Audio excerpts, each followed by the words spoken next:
What's up, and welcome to episode, or it's not an episode number, but what's up, and welcome to the What We Loved About April episode.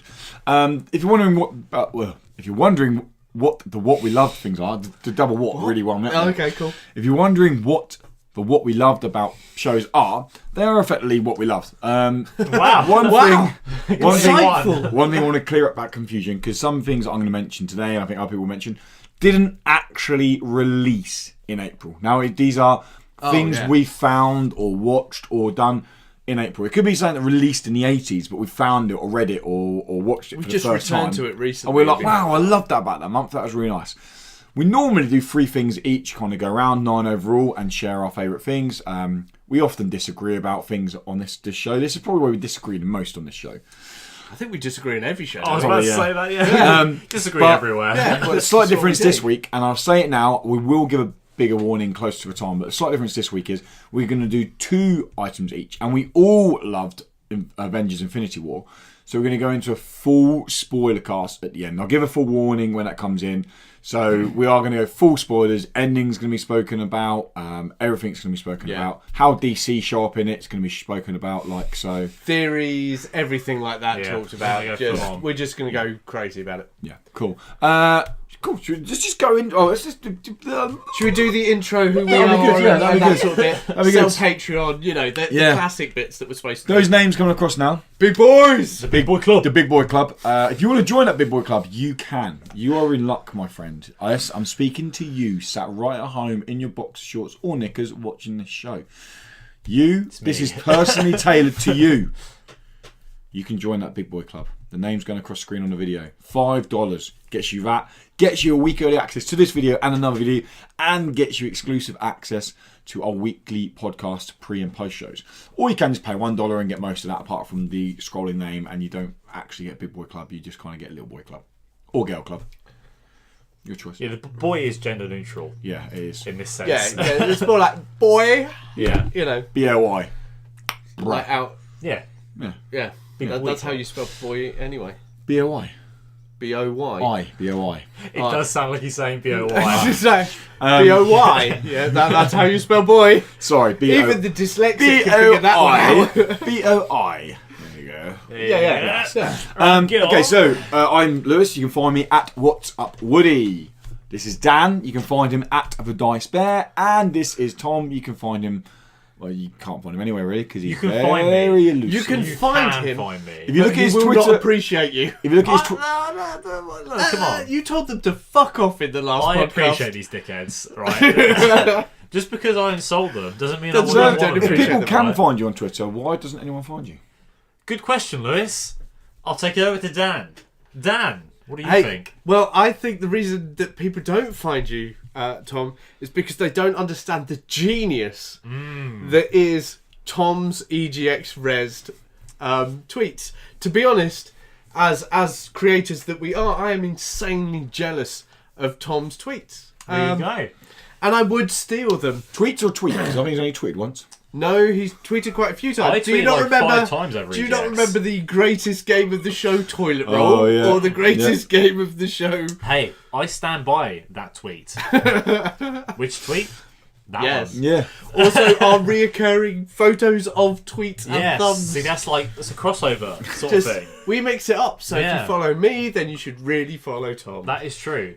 Actually, if you like Taylor Swift, you should follow Lewis. If you don't follow Lewis. Yeah. Most of my gifts are Taylor Swift. They're all Taylor Swift. Yeah, I know. Literally everything you respond to. You type in Taylor Swift, thank you, there's one. Taylor Swift, sorry, there's one. Taylor Swift, excited, there's one. And I'm like, they just keep coming.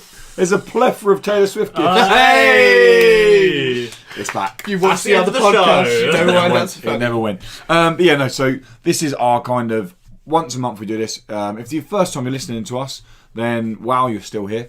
And secondly, you can go check out our weekly podcast, which is focused solely around indie games. We don't talk about anything and everything. We talk about indie games because that's what we are. Hence the title, Indie Credible. But if you just want pop culture references and all that stuff, then the 2 monthly shows are more than enough. They kind of cover all bases there. Should we go into what we loved about April? Yes. Let's do it. Who wants to start? I'll start if you want. Go on. Because Dan looks very worried. I'm like, I've got one. Tom, what did you love about April? I've got a bit of a mess, right? Oh, okay.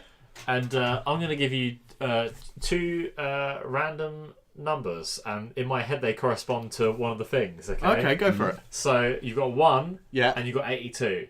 Okay, these are the random numbers. 82. Yeah. 1 and They're 82. just random numbers. They don't mean anything. Oh, okay. Okay, so pick one of the numbers. Vote 82. now. 82. 82. Should have Okay. picked one. Really fucked him up there. Come out in 1982.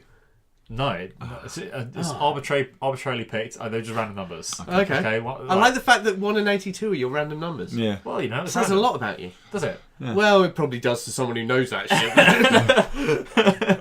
But you have picked, ladies and gentlemen, Always Sunny in Philadelphia. Oh, I keep wanting to I've watch always this. meaning to watch this. I hear this from everyone on The only, the earth. do you know what puts me off of it? Go on. You go on Netflix and it says 11 seasons, and I'm like, fuck. That should make you want to watch it more. Because no, seriously, How I'm many sorry, episodes per but season? it varies. There were 7 seasons of Pretty Little Liars, and I don't know how far this Riverdale shit keeps going on for either. So just because there's a lot of seasons doesn't mean it's any good. Well, there were 6 seasons of no, Dawson's Creek, and excuse they me. were good. When it's Always Sunny in Philadelphia, or as we actually refer to it Isn't from it here on ended out, now? Always Has it come to an Sunny. end? Always Sunny. No, season 13 just started filming. Yeah. It is the best show that no one's watching. Oh, okay. I I hear mean, this a it's lot. got- Everyone talks about It's got it, a though. huge fan base, but whenever I'm like, oh, do you watch Always Sunny? They're like, oh, no, I'm meant to. Just watch it, because it's great. Okay. Is it great from the start, or is it one of these, you gotta get good, like 2 seasons to get going? Season 1's good, but it's just, because obviously I've seen it all, Yeah. the rest of the stuff's better. Okay. So it does improve. Is this like the other one you recommended where the woman ends up in heaven and realises it's hell? No. Oh, The Good Place. The Good Place. If It's I had to 'cause give my a- wife loved that. Is this something that I'd It's be not in able the to same watch vein. with I Corey? did not like I'm not it. saying it's in the same Well, vein, but is this Do something... you still watch The Good Place? It's season 2's ended, yeah. I sure. didn't really enjoy it. I like it. I like it really good. Always Sunny is, I think Drunk Horror will really like it. Right, okay. Because it follows a group of awful, terrible narcissists Yeah. and their exploits of just going through life. I can see what you like it now. Yeah, well, exactly. You really like it. You'd be like, they put me on telly! But yeah, you've got the characters are as follows: Charlie, Yeah. who is an illiterate janitor moron. Right. You've got Dennis, who is a somewhat intelligent, borderline rapist. Okay. You've got Dee, his twin sister, who is just a failed actress, thinks she's a comedy genius, but is absolutely not. Mac, closeted gay, absolutely aggressive, just general sort of hick, but not a hick because he's in Philadelphia. Right. And the season 2 edition of Frank Reynolds, played by Danny DeVito, who is Right. it's complicated, but it starts out he is Dennis and Dee's father, and he sort of slowly has this sort of tumble into the dark side. They all think very highly of themselves and hate everyone, and it's basically like anti-Friends. Okay. Because they're when you watch Friends, it's all very happy and everything, but when you really think about it, they're kind of terrible. Can I quickly just say one random Yeah, thing? yeah, 'Cause go I on. just saw it. It's nothing to do with what you said. No, go on. But did anyone else see the Friends tweet that someone said? What's that? It's like the Infinity Stones have been hiding in Oh, plain yes. sight all Yeah, this time. and the Friends Because on logo. the Friends title, Does it, like, it's got the fit dot. perfectly? No, so it's got the In Friends between each font. letter of Friends. There's like are a the blue- Infinity Oh my Stones. Someone tweeted saying they've been hiding in plain sight all this time. Oh, shit. I was like, I've that's seen so that. good. But yeah, carry on. Sorry, as soon as you're Friends, I was Yeah. like, oh. Yeah, basically they're like the anti-Friends. Right. They own this bar and they get into all kinds of shit, and they're awful people, and they're just hilarious, and the continuity and the way they sort of grow and change over the seasons is great. Like, the longer you watch it, the better the characters get. Oh, okay. It's like, because it's all very slowly sort of seeded in, these character traits. Like, it's not really a spoiler because it's a comedy show, it's a sitcom. Yeah. But like, it starts out with Dennis is your Joey. You know? Right. He's your ladies' man. He's always getting laid. And then by season 7, there's a scene where they're at a high school reunion, and obviously they think they're popular when they're in school, but they're actually not, and all these people hate them. And Dennis is sort of having a mental breakdown about it. And he goes into his car to get his tools, as he says. and he opens this side compartment of his car, and he's got zip ties, rope, torches, all this stuff, and they're like, dude, what the fuck is all this stuff? And he's like, it's my tools! I gotta have my tools! And he's like freaking out, and it's mental. But at the beginning of the show, he's nothing like that. Okay, yeah, this is definitely more of a drunk Corin. The way he grows, I mean, it's kind of dark. The show, it's Definitely going to be watching this. Yeah, it's not like light humour. It's all quite dark, but it is non-stop hilarity. I will admit that season 10 onwards, it started to take a bit of a dip. Yeah, You will get your golden episodes in each season, but the last season 12, was definitely the worst season so far. okay. I still enjoyed it. But it was One of the episodes was fucking amazing. It was so funny. It really cracked me up. But they're getting shorter as well, so I think it must be on its way out. Okay. But season 13 started filming, so they're still going strong. And yeah, if you haven't watched it, Always stop Sunny. fucking about. I do Stop hear fucking a about. lot of podcasts I listen to. They often make references, like probably it's almost like the new generation of Friends. Whereas I always make references to people our age about Friends. Oh, it's like Friends time. It's like Friends time because it's what we grew up watching. A lot of these people make references to all of Always Sunny, and it kind of there are so feels many like- references to be had as well. Please watch it. oh, give it a go. You will definitely like it. I promise you, you'll like it, and so will you. It's an I excellent probably show. will like it, but it's trying to be able to watch it when my wife's not there. 'Cause I'll try it what's on her her. standpoint on? I'll give Sarah a go on it. See what she's like. Yeah. She's very quick to judge, and then there is no swerving Well, this from is that. the thing. Em is also very quick to judge, and when I used to watch it in front of her, not her watching it, she was in the room and I was watching it as well. Yeah. And she'd be like, "Oh, I hate his voice," about Charlie, Yeah. who's got a very high pitched sort of like "ah" kind of voice. And she's like, "I hate it, it's so annoying. The show's so shit. I hate his voice." And I made her watch it one time, and she loves it. She Okay. always watches it now. Like if whenever there's saying, like if we're looking for something to watch and we can't find anything, we're just like, let's put Always Sunny on, and we put a random episode on because I would say up to season 10 they're all great. Season 1's a bit, but that's only because I know how good the rest of it is. Right. Okay. Yeah, Always Sunny in Philadelphia, an excellent show. Okay. Hope it carries on. Hope it one day wins just one award, just one, Has it not won anything? not a single award. They always talk about this. There's even Okay. an episode where they try to win an award for their bar. They had a bar, and that's the whole episode about them trying to win an award. And then by the end of it, they're like, I don't care about awards. And that's actually an excellent episode. The shit they get up to in that episode is ridiculous. I'll give it a go. Yeah, please do. I'll give it a go. I should go next. Will you? Yeah, go on. Cool. So do one each and just go around, yeah? Yeah. Wicked, that'll give me time. I'm going back a little while now to 1996. Ah, a great year, some might say, because it's the year I was born. I was shit. 16 years old when you were born. I was born August By the time- 27th, 1996, By guys. the time it? you were Yeah. born, I'd lost my virginity a few years ago. Well done. I'd been smoking for a long time. And I Oh, was God. probably off my tits on alcohol and a variety of drugs. Excellent. I was a fetus. You're a fetus. Yeah. What a world we live in. I was 10.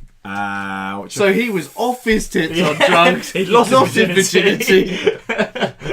yeah. So that's that's having happened last year, sisters. let's be honest. But no, I've always known. So I'm going to talk about Jonathan Creek. Yeah. I've always known of the show, and I said before, As have I, it's actually. it's a show that my mum used to watch. So, and when you're that age, you're like, oh, my parents mum watch it. watches it. It can't be that good. It's going to be boring. Mm-hmm. And I just always thought it was another Midsummer Murders. That's honestly what I thought to it. Yeah. And it was only about the 2 same weeks sort of ago that my wife was like, she'd finished with, she'd had enough of Riverdale and she's finished everything else, and she's like, I need something new to watch. So she's like, I'm going to watch some Jonathan Creek. And I was like, what are you watching that for? It's like an old person's program, like a Midsummer Murders.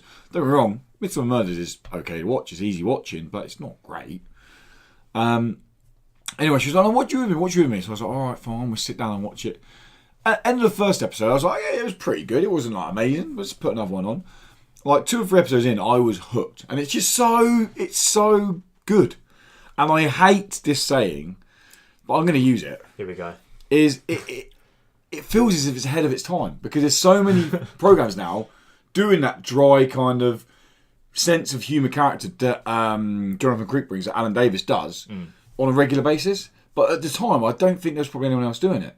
And that's why it was so weird and quirky. Burping it from my nose. I don't remember 96. Neither do I. But no, so he. I think I just moved down to Bexhill. I was off my tip. So the So that's why I was like, just.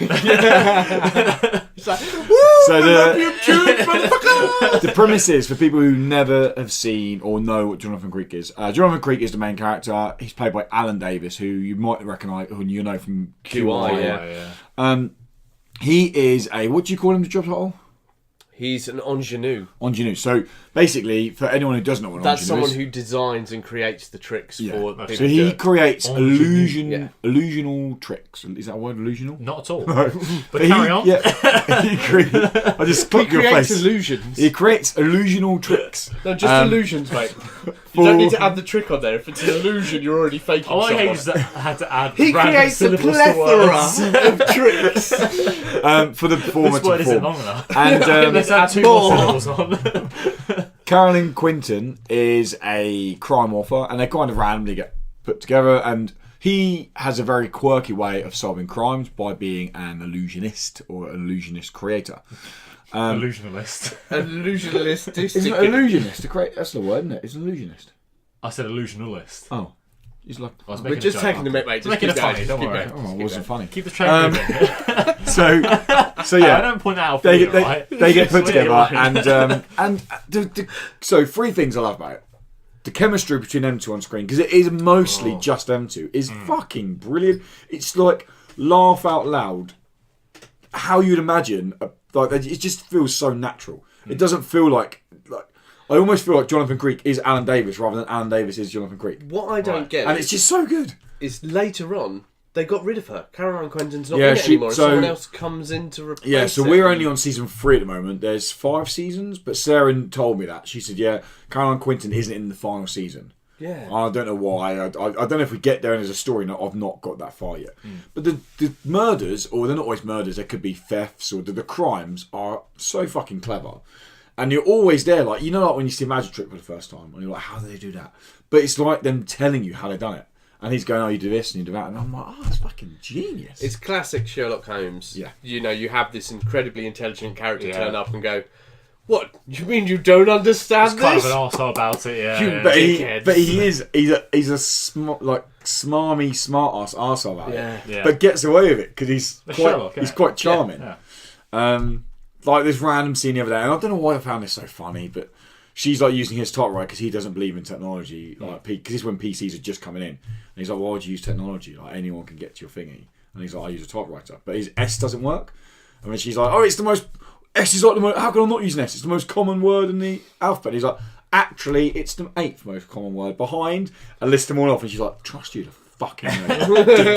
But he's sitting there like, "Yes." And then she's like, oh, who would ever know that? He's like, well, if you want to decipher a code, actually, it's a very useful skill. But he just delivers it in such a good way. You're just like laughing out loud. You're like, it's just fucking brilliant. I do love in shows when the characters interacting alone can, like, you get so involved in their relationship that you're just like, ah, yes, like they're your mates. Yes, Yeah. 80% of fucking have them, him. 80% of the shows are just them two, and they're just so fun. Like I like watching them because you never know what's going to happen. It's just quirky, it's fun, it's brilliant. I can't wait to watch all of it. But to the point, I'm like, I know this is going to end. That's my issue. I'm like, I know it ends. Always Sunny, on the other hand, filming season So 13 right now. yeah, So Jonathan apparently Creek never ending. going back a couple of years, 20 years, 20 years, 21 years. 21 years. Well, actually 22 this year. 21 Fucking seconds. hell. 21 seconds. What's up, mate? What's wrong? Fuck, I feel old. Do you know what else happened in 96? Go on. Mad cow disease.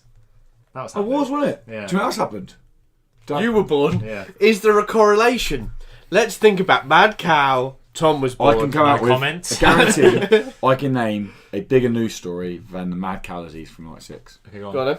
Gareth Southgate missed a penalty against Germany in Europe. That isn't a bigger news story. That sold It my fucking papers. was. That would have sold my mad, papers. Mad cow. Do you not No, remember? no, at Do that you not time remember? when he missed that No, penalty. I don't, Lewis. He I was a wasn't born. baby. No, but as in, I wasn't have you, born till August. have you never heard of Gareth Southgate's penalty? Like, oh my god, No. No, that is still there were talked When did about that now. happen? There were 96. 96. Yeah, what- It would have been summer because it was Euros. Euro 96. Yeah, yeah, before So you were what? born. Before I was born. Yeah, before Yeah. you were born. And there were dummies, mannequins with Gareth Southgate's They were shirt burning him. hanging from lampposts, and they were burning Yeah. them because they were like, "You missed a penalty." You're gonna die. He had to go into hiding. Do you know who he missed? Poor guy. Do you know who he missed a penalty against? Germany. Yeah. Yeah. And it was probably the worst penalty I've ever seen. I remember watching Fucking that game. Sky. It wasn't. Wasn't that No, the it was, Sky? no, that was that? that was 92. Stuart Pearce. Oh, okay. It was low to the floor next to the keeper. Keeper's like you were like just after fucking David Seaman had put a great effort in the quarterfinals against Spain. Put us through. Paul Gascoigne missed a sitter. Went to penalties. Cried like a little bitch. Did. Gosh. That's what Gazza always does. If he's not fishing. Yeah. Do you remember the advert? That's the last time Scotland was in the World Cup, wasn't it? Oh, that was 96. That was Colin Henry. Yeah. Not Colin Henry. How do you know it was, that, but you don't know? That was the goal, Paul Gascoigne's goal against over Colin Henry. Are you pub really? quizzing? Have you ever seen that? I actually write pub quizzes. You must have seen that goal. It's like one of the most famous goals ever in England history. Oh, I seen it. When the ball comes to Gascoigne, he knees it, then he kicks it over Colin Henry, one of the best defenders in the world at the time, and then slots it in bottom corner. And then he lies down, because he's an alcoholic at the time, self-confessed, lies down and they come and do the dentist show on him. And then he gets told off by the manager in the papers. But yeah, anyway, I think that sold more papers than Mad Cow Disease. Cause, Well, Mad Cow was a long-running story, so maybe that did sell in the long run. yeah. Gareth Southgate missed That was a 96. Europe. But anyway, let's move on. Let's move on. From what was the point in it's 96? you, Dan. Is it me? Yeah. Dan, Okay. do you reckon you can do that in 6 minutes? 6. Oh yeah, I can do anything in 6 minutes. He Ask can. the wife. 6 minutes. 6 minutes. Anyway, well, obviously, April. What the fuck happens in April? My birthday. I knew he was going to say My my fucking birthday, bitches. And what did I get for my birthday? I got a I couple thought- of fucking sorry. incredible board games. I thought you were going to say, thing I love about April was my birthday and just leave it. Just leave it. I thought And out of That it. was under 6 minutes. That's my second one. I just want to bring my birthday up twice. That's fair enough. You did it, mate. Two So you got incredible birthdays. birthdays. You had Birthdays. 2 birthdays, Yeah. right? Well, I'm like the Several fucking birthdays. queen. Right, I'm like queen. the queen. I get 2. As an official one, And then just the party one. But she at least has 6 months between them. Fucking hell, you had them Silly in one bitch. day. I just bang them in he knows how to together. do it. I also get my unofficial birthday. Is that a third one or is that a second one? No, it's the third. Okay, well, when's that one? Whenever Now. the fuck I want it. The unofficial birthday. Today is my birthday. Anyway, I got 2 incredible board games made from the same company, from Simon, Cool Mini or Not, and it by the same fucking guy. Called what? Cool Mini or Not. Oh, I thought you said it's called Mini or Not. And I was No, like, that's a Cool shit Mini or name. Not. And they Blood Rage and Rising Sun, and it's by the same guy, and the miniatures are in it are fucking mind blowing, and the games themselves You said are high things about them. awesome. Like really good area control. Thematically, one set in the is Ragnarok. It's the end of days. Oh, cool. So you've got everything being destroyed as you're slowly trying to earn your place in Valhalla, and Is that blood? that's Blood Rage. Blood Yeah, Rage. Blood Rage is set at that period, and you can call monsters in and all sorts. It's really good, and it's incredibly tactical. It's quite simple to learn, but you will be like, oh. First time I played it, I was shit. I didn't get the idea at all because I'm so used to playing miniature games where you put it on the board and then you're going to go across and attack and do that lot. Whereas actually, do you remember Victory or Death we played? About the Greek one, yeah, I like that. which was about the movement of troops and how you place them and they're connected to Yeah, I each like other. that. This is very much not exactly Similar like to that, Risk. but like Risk. Except this one has some beautiful combat in it, where you're like, right, I'm going to make sure I've got more Probably troops better than miniatures. You. Oh, far better, far better. Risk to miniatures. miniatures. Oh, great. But then again, it But was only a 20 quid game in it. But the one in these 2 games, Jesus. You love them. You love I them pulled that them. much. I pulled them out of when I first unboxed it, and I waited till my birthday for Rising Sun. I went a bit early on Blood Rage, but you know. And the point I was pulling these things out, going, how the fuck did they make these? You played Game Workshop games, so you played Warhammer and that lot, and you see what they produce. These are like 20 times better than those. Really? And you're like, how the fuck are Games Workshop charging people the insane amount of prices they are They for do their charge a lot. miniatures? Because I When like Cool the- Mini can do this. I'd How many I'd players rather are get in the. these games? It's a minimum of 3. Okay. And if you were on Kickstarter and you got the Kickstarter version of Rising Sun, you can get 6. Is that But what the you one got? I didn't have the money to Kickstarter back it. Who'd you It's play like with? the Street Fighter. I played it with my wife and my daughter. Okay. And I'm busy trying to get it to the point I can play it with people who actually like board games. But playing it with them, even playing with them, was like, Jesus, this is Good. This is so good. and Rising Sun is like. It's like he's taken his first game, Blood Rage, and just improved it. He's taken all the ideas from that and gone, how can I make this more interactive between the people? Because a lot of the game of Rising Sun is played off the table. It's about bargaining with each other and going, look, if you just fuck him up, I'll just pass you a couple of these. And then you can break these. The game starts with a tea ceremony where you are, because it's all set in feudal Japan. Yeah. Obviously. And you can go, oh, okay, so me and Tom, we're going to form an alliance. Yeah. And that'll help us in a different way, as we would. To be honest, if you're going to beat me, you have to. And then during that, I can turn around to you and go, look, I'm about to break this alliance. But if I chuck you this, how do you do that? You do that. 5 fingers under the table? Yeah, basically, yeah. You just turn around to each other. Like it's this. all done with honour. So if we had the same sort of armies, if I was a more honourable clan, I would defeat your army. Right. But if I break a pact with you, my honour goes down and yours goes up. Right. So you're constantly playing this game of trying to have the biggest army, yet also trying to play the honour system against each other. And it's insanely tactical. With gorgeous miniatures across a beautiful Hokusai sort of map. And you're just like, yeah. Oh, cool. I want to give it a go. Love it. I do want to give it a go. It's fucking expensive, though. Well, I was saying to you, how much was it? I paid $85 for it. How much was it if you backed on Kickstarter? I don't remember. I think, but the Kickstarter one, you get so much more for. Oh, really? I wish I had the money at the time to have backed it on Kickstarter. So I was saying to you, when someone at work was talking about they play it, and they really like it. Apparently, it's amazing, and they really like it. But it took them a good 4 or 5 goes of playing it to go, this is how I play the game. Like, yeah. And it's one of those ones, it's going to get better. If you've got a group of people playing and you get to play it again and again, you're all going to start learning different bits. Yeah. And it's just going to get better and better and better. That's cool. But yeah, really cool. So... Intrigued to maybe play that one day? Yes, definitely. You said 3 Musketeers? So the three of us can play. 3 Musketeers. Well, maybe me and you can play and we'll get someone else in. We'll get someone else. Anyone News else. team assemble. Literally anyone News else. team assemble! We're right here, Ron. Been here the whole time. You don't get the film, do you? I know the film. I remember that apart from the film. Do you remember that bit? Is that Anchorman 2? It's Anchorman 1. At the, when he's in the pub and he's like, had a complete breakdown. He's like, I need to sort of sell. He's like, news team, assemble! Yeah, because that's when his dog started. And he's like, he's like, we're right here, Ron. We've been here the whole time. Yeah. And they're like, what? Suits! I need to watch that again. I've watched that in ages. That's so good. It's a good film. That's like, I don't know why. It's like the one bit where after he's in the phone box and he's running back and there's like a guy not walking anywhere near him and he pushes the guy. Do you know a bit one? Oh yeah. There's a guy like walking alongside the road. He's like, acts as if he's like fighting for a crowd, and there's just one one guy, and he's yeah. like, you know that was random, don't you? That wasn't meant to be. The guy clearly was like, what the? My favourite bit has still got to be I love lamp. Yeah. You That just is say great. things you love around the room. I love chair. When they're in that room afterwards and they're going crazy, it's anchor man, not anchor lady. And then he goes, I heard demonstration attracts bears. Get up, Bill, there's bears in the office. They got everyone's lives in danger. So good. Yeah. Steve Carell found out it was funny in that film. Yeah. Yeah, good actor. He wasn't funny in The Office. No, that was way after. Yeah. Because he was not a comedian. He didn't think he was a comedian until he started doing films like that. And he was like, And then went, actually, he was like, maybe I could be a comedian. Yeah. 40-year-old virgin. That was alright. I like 40 Year Old Virgin. That's good. Right, round 2. It's round 2. Okay. Round 2. We I'm just going to need give you 2 more someone walking numbers, across. guys. Right, while he's giving 2 numbers, I'm going to take a slash so you guys can talk about it because I'm sure it's boring.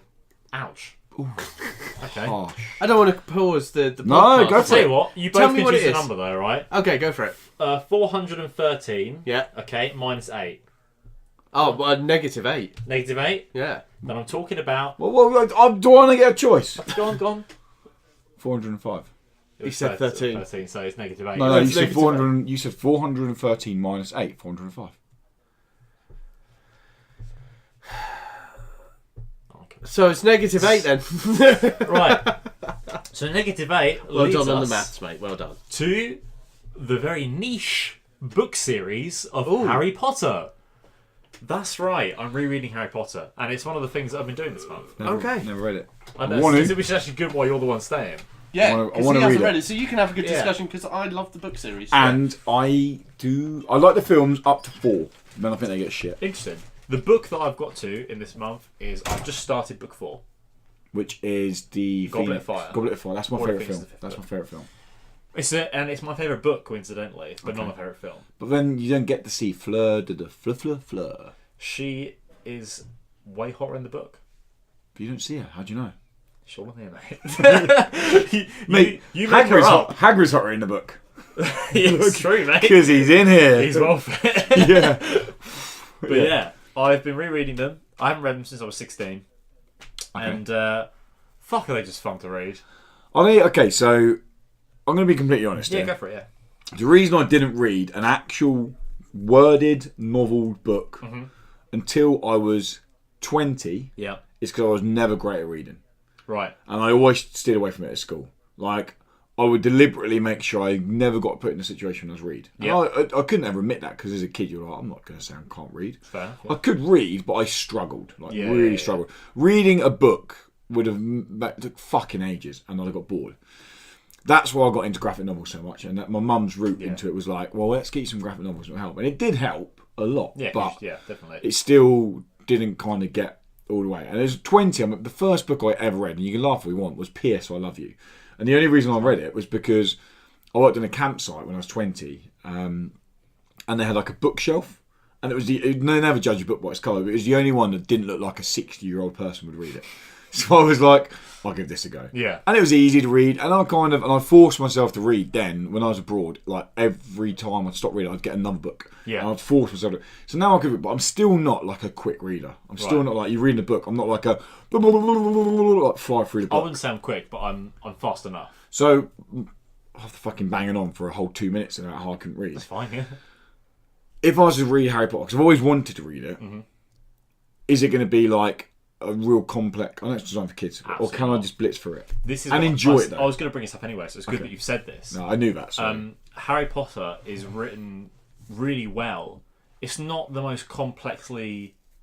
It's not a word, is it? Complex, is it? It is in my world. There you go. It's a complexly written book, and it's not insanely detailed. It's not Game of Thrones. It's not Lord of the Rings, but it's written in such a way, Dan's back, that you can read it, and it's very easy to sort of stop seeing words So easy and to start digest. seeing what's in your head. Okay, I Do you know like what I books mean? like that. I found that with Ready Player One. Oh, cool. Like when I was reading Ready Player One, I was picturing If like anything, the this is arcades gonna he be was easier to in read and than things that. like that. Harry Potter is such an easy series to read because It's one of the biggest So complaints I- against J.K. Rowling. yeah, Actually, people. But I is think that that's one of her her biggest writing strengths. is incredibly simplistic, Yeah. and she uses a lot of direct speech into it. Yeah, I think That is just. But If you're looking at it from a literary standpoint, a little bit lame. But if you're looking at it as someone who enjoys a book, fucking brilliant. the story over the entire series is great, and you can tell at least certain aspects she had planned from the beginning. Okay. Because as I'm rereading it again, I can see things like in the first and second book that I'm like, holy shit, that's going to be important in the last book.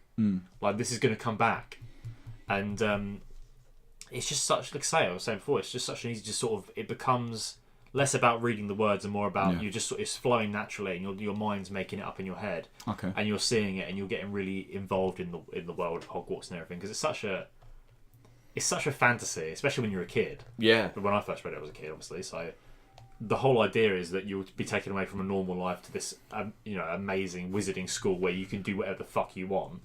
It's such an easy one to fall into. The last book I read was Annihilation. Yeah. The I want to say James Van Der Meer. I think it was James Sounds like a Van Der real name. And that had the same kind of thing Yeah. because it was so heavy sci-fi. Like, well, you've seen the Netflix film. Yeah. It was so heavy sci-fi, but the descriptions of the environment were so easy to digest that I could instantly in my head see kind of what they were going for. And then when I saw it in the flash, on the picture, in terms of the movie, I was like, that's kind of what I had imagined, exactly like that. Yeah. I mean, the first film and first book are like, they're so close. Oh, really? I mean, the first book's obviously so short. There's not so much they need to condense. They do cut stuff out. There's characters they cut, and there's locations they cut and whatnot. Okay. But there's even scenes in the film and the book that are word for word Even exactly now, the same. as a 32-year-old guy who isn't that fond of the films. They're okay. Like up to 4, I think they're good. After 4, I really don't like The them. books only get better as they go, in my opinion. Will I find enjoyment in the books? Sure. Absolutely. I mean, reading the first one, and it's strange now reading from the perspective of an 11-year-old boy. Okay. But I never noticed when I was younger how well J.K. Rowling's managed to get into the headspace of Harry as an 11-year-old boy. Because when I was reading it, I was like, to me as an adult now, it seems kind of like, well, why would you do that? Why would you say that? But I would have said that when as a kid, because he's a kid, and he's you got. guys doing magic? Let's see then. Oh, she's worse in the books, mate. Trust me. She gets better, obviously, but in the first book, she's an absolute dickhead. She's well off herself. But yeah, Fucking muggles. Mudblood, you mean, mate? Aren't they called muggles? Muggles are non-magic folk. Yeah, She's got muggle parents, so she's a mudblood, which is it's a slur in the wizarding world. Yeah. But yeah, the world is more developed than it is in the films, and the characters are more developed, and Harry's thoughts become more complex as he gets older, and it just works really well. Please tell me the final book is better than the final. I two love films. the final book. The final 2 films I thought were mediocre at best. They are. Well, the films are rubbish. the films in general get more mediocre as they go along. Yeah. The third film is my favourite. I just think it's a really well made film. Prisoner. Yeah. Yeah. Excellent. I do like that. I think the third one's amazing, but Yeah. for some reason the book is so much better. Is the third one the big spell at the end against the Spectre shadows? Patronum. It's Yeah. Dementors, yeah. It's the Patronus, Shadows. yeah. Patronus is Basically, a they important stole spell throughout the because you know books. they got the shadows are cross universe from Ghost. Are they? Yeah, the movie Ghost. You know, the shadows that drag you away. It's a cross universe. There's an Easter egg in there somewhere apparently. It's not. Dementors are physical beings, and they feast on happiness and good force. I love the fact you try and get away with this shit every They're not time. even similar. Have you even seen Ghost? I don't watch pussy films, so no. It's a films. Ghost is a good film. No, the only I agree with the you. only bit Ghost of is a Ghost good I've film. seen is But- this bit. But that's not the best one. I don't watch pussy films. Well, I don't. That's my favourite line of the evening. And I Yeah. missed a whole bit taking the slash. I don't know what happened Right. there, but it's not No. going to be. I don't watch pussy Bullet films. points are Harry Potter's easy to read, fun Yeah. to read, Yeah. characters are great, Yeah. world is great, Yeah. overall story is great. Far better than the Great. movies. Yeah. Good. Honestly, I beg you to just read the whole series. There, It's- great. You could get through that in no time, I think, even if someone doesn't read that much. Right. Yeah. I might have to try and get the first one. It got me into reading when I was a kid.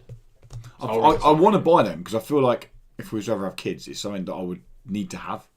I feel like they're like a staple of anyone growing up's diet. Yeah. Like as a Yeah. someone It's who good wants a for kid to kids. read, to be like sit Good down. morals Even and like stuff in even there, like it's good- Dottie, good my lessons. niece, reading to her like when she's older. I feel like they're gonna be. I can't ever imagine. There will be another book somewhere or another story at some point comes out that will rival it, but probably not for a long time. Not for I a can't while, know. yeah. That's why she was such a big hit, because there hadn't been anything since Roald Dahl. Yeah. Yeah, You know, we'd had and that a wasn't decade and that of wasn't a nothing. continuous story, was it? It was these Oh no, Set- Roald Dahl separate was tales. just bonkers, I mean, mental things that Yeah. are like fucking clearly drug inspired. When you fucking I thinks don't of think he I think he's was. just a very Who creative thinks of a guy. fucking- He's a really creative guy. thinks of a giant peach. I think he also had PTSD from a lot of the And- stuff that. giant peach.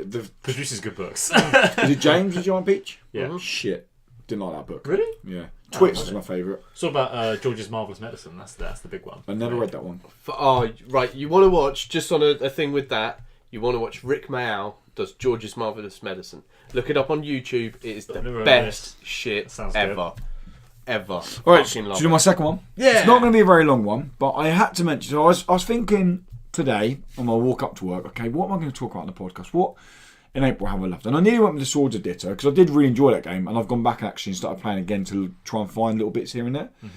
Because it does that classic roguelike thing that when you finish the game, you can kind of carry on, although there's like more to explore and things.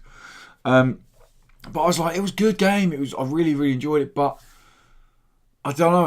I felt like I didn't deserve a point. And although review-wise, this scored lower, this game had a lot more of an impact on me, weirdly. And that's Solo, the game that I spoke about before. If you want to hear more about Solo, go check out episode 42 of the Incredible Podcast because I speak at length about it. But it's effectively a game, a narrative puzzle game based around love. And you made the choices, and then the choices you had were meant to be reflective of how you would or have reacted in real life.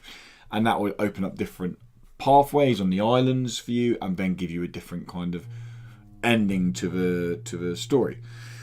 But like weirdly, on my walks to and from work, I've kind of every now and then thought about this game, and it still sticks with me about choices I made, and I'm like, maybe I might go back actually and play through it again and see if I choose this here.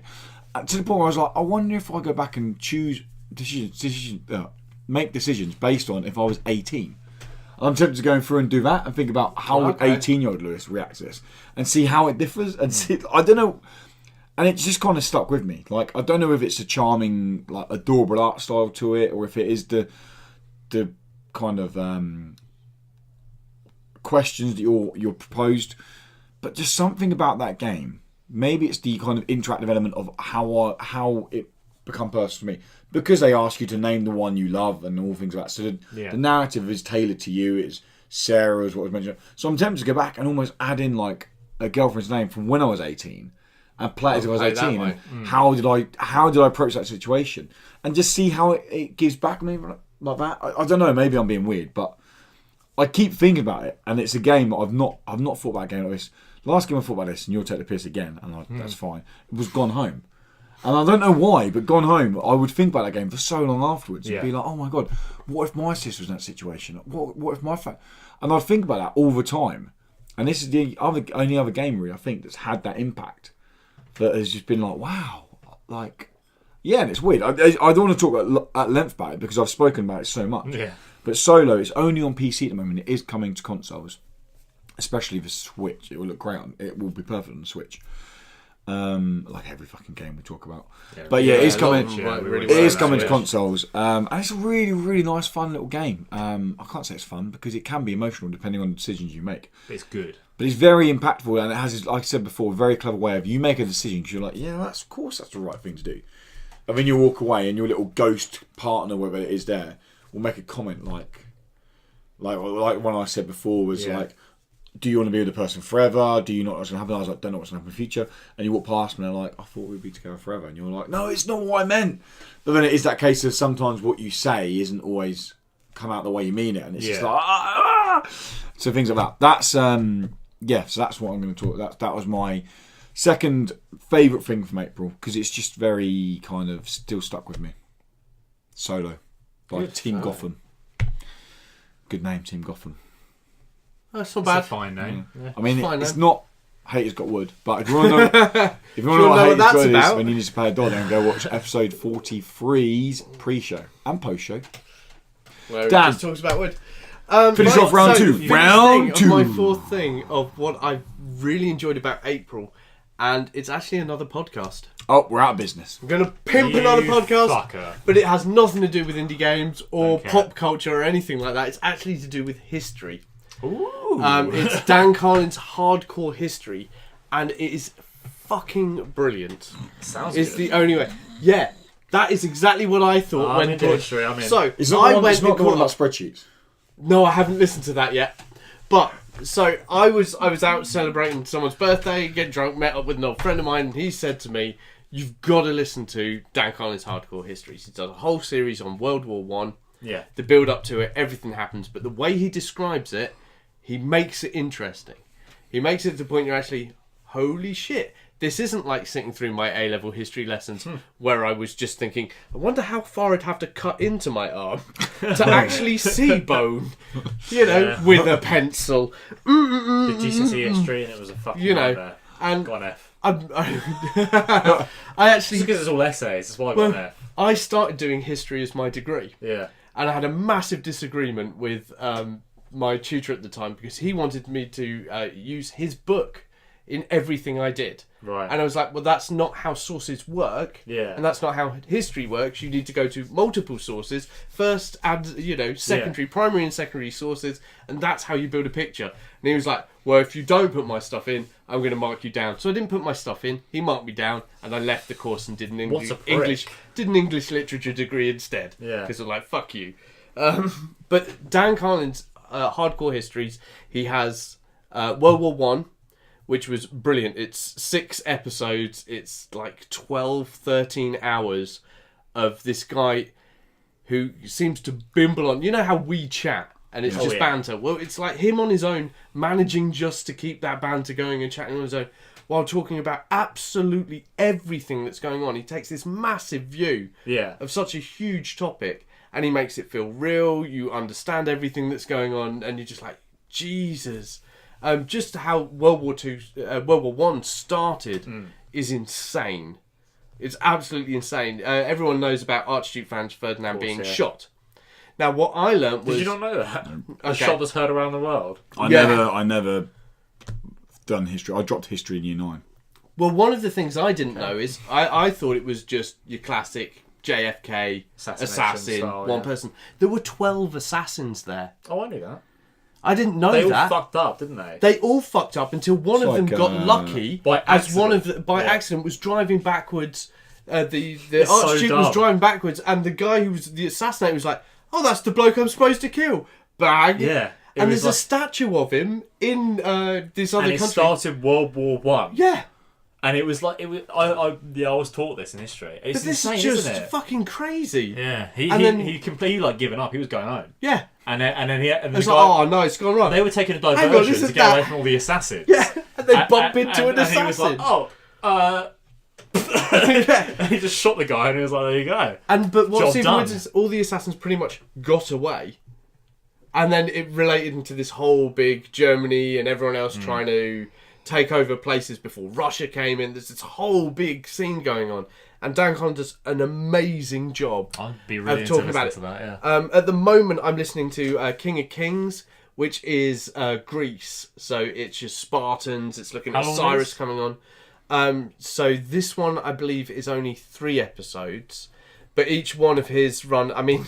This show 57, which is I'm listening to at the moment, of King of Kings number 2, is 4 hours 3 minutes long. Whoa! But you do just sit there listening to him because he's got this great voice and he's continuously just adding new things and talking about new areas, and I'm hooked. It is absolutely fantastic. I would give it a go if I just don't have. No, this is the thing. Right? I don't have there are any going to be interest so in many history. people out there going, I don't like history, it's boring and dull. No, listen to this guy. It's like how everyone... My mom is massive into history, and she always taught me that history is about 2 things. It's about sex and death. And I was like, no, it's not, Mom. Very true. No, that's just not true. I've been in history lessons, and my history teacher isn't there going, now, let's turn to Pornhub and learn about Henry VIII. I mean, my it's lesson. not like that. And yet... She's right. It is about sex and death, and Dan Conn manages to bring it back to sex and death and make it interesting. And you can take some of the most boring shit that I thought was boring shit, and he's made it. He's given it the life that it needs, it is deserved. The further back you go in history, the more sex and the more death you'll see. And you're just there. It's like watching a kick-ass action, listening to a kick-ass action movie. I'll give it a go. There is honestly probably nothing I despise more in the world than history. The school literally let me drop it at year 9. I didn't do it in year 9 because But that's what we do to our ADHD kids. Like, we just like, you're not going to do. I really enjoyed history. They were like, they were like, why are you being such a dick in history? And I was like, I can't stand it. They're like, but you learn. I'm like, I don't find it interesting at all. And they're like, what do you want to do? I was like, I'd rather do an extra lesson of art. So like, cool, there you go. There's an extra lesson of art, take away from history. So I dropped it. I didn't do hit. I done 7 and 8 history, and that was it. That's going to come from more of how you had people teach you than actually your desire of possibly. It. You get a good teacher. You're a great teacher. Like Sarah always talks about, because Sarah loves. I know it's not technically history, but periodic dramas. Like Sarah fucking loves them, and she watches them like they're fucking going out of fashion. Anytime something's on Netflix, it's like, oh, I'll watch this just because they're dressed in fucking Victorian clothing. And I try and watch with her, and I'm just like, I'm so bored. And she's like, but this is like drama, I don't give a shit. There was one that she watched, it was all about sex. And she's like, you like this one? And I was like, I'm so bored. I think it was the Tudors. And I was like, this is just boring. She's like, why? I was like, because it's just so stale. It just feels boring. Where's the anal? But where's the ball gag? I don't know why. It's the only subject ever at school I genuinely hated. Well, I like geography. Well, then for you, maybe you can keep playing PE outside. While everyone else, you want to link to this. For Dan Carlin's hardcore history. That is it. Like fucking amazing. Hence, I'm a PE teacher. There you go. Yeah. I always said when I was in school, when I was in secondary school, was like, you can tell PE teachers were twats when they were in school. Yeah. So they were the popular dickheads that No, they weren't always popular. in my school at a sports college. Oh, well, at sports college, yeah. They got along with all the popular kids and they ignored all the dickheads. I've known way too, with parents who were both teachers, I've known way too many PE teachers in my time to know that, you know... One too many, you might say. One too many PE teachers to know, actually, large majority of time, these are just people who've got a lot of energy and have had the wrong teachers. If you get as I've said, if you've got a decent history teacher who understands that this prick here needs to stand up instead of sit down, he'd fucking love history. She's really good. Possibly. She was very engaging. Yeah. And I learned a lot from her. But anyway, Not my art teacher. Hardcore Histories, Dan Carlin's Hardcore Histories. Look it up on the podcast thing. I'd recommend listening to World War One first and then seeing what else he does. It is massive, you know, but love it. Absolutely love it. How big? 12 inches? Oh, mate, it dwarfs you. It just dwarfs you. Just stand up, it dwarfs you. Stick Tom on your shoulders, it dwarfs both of you. It's wee wee time, guys. Before we go It's wee wee time! Whoa. What? Sit down. Because we're going to do a break in a minute. I've been holding it in Alright. ages. We need to do an announcement before we do a break. Oh, what's our announcement? Spoiler. So the next section is a full spoiler of Infinity War. We're gonna spoil the fuck out of it, It's alright? our joint third round 3. We all saw it this week. As of recording, it released a week ago today. So when you guys will see this to the public, it'll be 2 weeks ago today. So if you have seen the film and you want to hear our thoughts on it, and we'd love to hear your thoughts on it, we'll tell you how to get in touch with us at the end. But these are our thoughts on the film, complete no holds barred. It's going to be talking about the ending, talking about the middle, talking about any kind of dramatic story notes that happened in the film. So I have seen it 3 times this as well now, this so is I know this what is it. happens So in the don't movie and go. Tom's seen it. Oh, you spoiled it for us. There's going to be a cut in the video, and then we're going to go into it. So this is your warning now. Full Infinity War spoiler cast coming up now. Okay, so you've beginning a warning. This is it now. No horse barred. We are going to talk about Avengers Infinity War. Spoilers, Let's get on with motherfucker. this. Let's do Go. it. Tom, Right. start us off. You said There's you want to say something I want to something. bring up. Go on, Okay. bring it up. Dan, you've seen it 3 times. You've seen it once. Okay. Yeah. So I've seen it twice. First in IMAX, and then in a normal film. Yeah. Normal cinema. And there's something that happens at the beginning of the film that I'm not sure if I'm getting it right still. Oh, okay. Okay. So the first fight is happening. Yes. Iron Man's there and he's fighting the big guy, right? Yeah. And then right as he's fighting him, SpiderMan shows up, Yeah. right? Remember that? Yeah. Yeah, I'm yeah. a bit It's confused. not the first fight, but go on. Yeah. It's the first fight. Oh no! No, the first fight's on the Earth, ship. On Earth. Okay, yes. Yeah. Yes. Spider-Man shows up, right? And, Yeah. And then Tony says, I've got one big issue with this fight. Where'd but you carry come on. from, kid? Right? Yeah. And I swear to God, Peter says the future, and then he gets hit. Yes, No. he does. He does. Yes, okay? he does. He doesn't say the future. He says does. the- I've seen it he twice, says the seen it school 3 bus. times. No, he doesn't. Spider-Man does say The from the future. future. He says the school And then he bus. gets smacked off screen. Yeah. As he's saying it. He goes, the future, bang! Yep. I thought he said the school bus. Alright, and I thought he said it the first time, I was like, what? Right, and I thought they were going to work that into the film, but they didn't. No. Right, and I was like, I must have been mistaken. Well, it clearly comes into the And film then I watched because it a second time, and I was like, he definitely said that. Yes, he does. I asked my boss today, who saw it with me the other night, and he said the same thing. So there's He said one the future. that will link in something I didn't like about the film later on. Interesting. I Okay. think. Do you want to get that now? You can if you want. We'll go straight to it. Which is the part- This is just right. Okay. Before we go any further, we Yeah. brought that in. Let's just do a really quick what we thought of the movie, Okay. go as in blah, if blah, we blah. liked it or not, Yeah. and then we'll just go into just us generally talking about because Okay, there's well- so much to talk about, and we're trying to limit it to half an hour. I'll We could start do a quickly. full Go on then. 5-hour Same podcast with on the it. Go rest for of it. Yeah. Infinity War is an excellent film. It's probably the best Marvel film to date. It's, I think, the perfect length. I think it's perfectly cut up into the right segments. The teams are all great. There's excellent fighting. The fight with Thanos against the Guardians and Spider-Man and Tony and all that is excellent. And there's a few. My only issues, and they're very nitpicky, is there's a couple effects issues, but they're very minor. It's, you want me to say them quickly? Go on. It's that when Thanos picks Loki up at the beginning, it looks Yep. really janky for a second, and there's some weird, especially with Mark Ruffalo in the Yeah, tank. The he- tank Yeah, Yeah, there's the some whole really it weak looks moments very in that. weird in that. I'm sure that'll get cleared up for the Blu-ray. Yeah, more than likely. But it looks weird in the cinema, and that is my only issues. And the fact that is my only issues in an almost 3-hour film is Yeah. pretty amazing. All the characters are great. All the ones that I think didn't get enough showtime in this will get more in the next one. And yeah, I think the ending was great for Lewis Disney thing. Okay, go on, Lewis. I really liked the film. Yep. My favourite thing about the film was how they humanised Thanatos. I always want to say Thanatos because it's not Thanatos! But how they humanised Thanos Yeah. by bringing in emotional attachment moments to Gamora, making you as I found as an audience member actually relating to his motives, going, I can see why he's doing it. Yeah. And I thought that was really, really, really good. SpiderMan, it was fucking brilliant again in it. So good. I had the odd issue, Be quick. odd issue here and doing there. a cover. So I overall I did really like it. There was two things I didn't like about it. Go. One, I didn't like the ending. Thought it was too predictable. Two, I thought it told just way too much in one scene. But for me, I think it's ruined the next film. Should we get into that once we've done the loop and then we can go? That's it. Okay, for me, I really enjoyed the movie. I thought they did an incredible job of merging what are essentially different genres of movies. Yeah. So Guardians of the Galaxy, Spider-Man, Iron Man horror. are actually all different types of movies.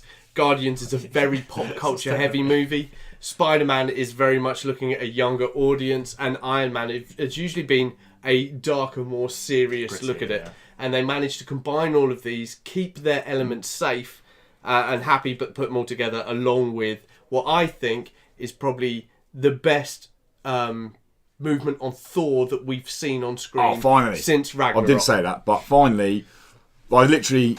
Have I put it in here? I don't think I did. But anyway, let me finish. Yeah. My go. We'll get there. We've got a lot to get through. I think it was great. I disagree. I think the ending was brilliant for a two-parter movie, and that's what we're looking at. That's the issue with it. That's my issue. And I think it's well worth watching. 2 hour 40 minutes. Oh no, it's definitely. Let's go into the bits where we want to start dragging shit out.